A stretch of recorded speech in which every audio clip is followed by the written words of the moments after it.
برادر بچه رو گرفتی پاره کردی، جر دادی بچه رو.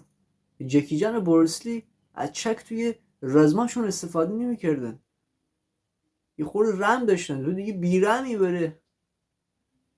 حالا اینکه بچه هم میدونستن چوب میخورن دیگه چرا توی گوزگوز میگن واه واه واه، یه دون چک زد پرت شد پایین.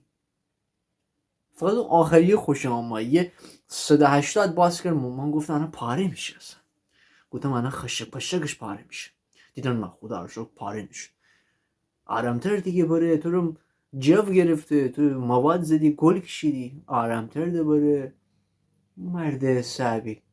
مرملی رو فالو کن، منتظر ویدیو جدید باش. خسته شدم اقل گفتم.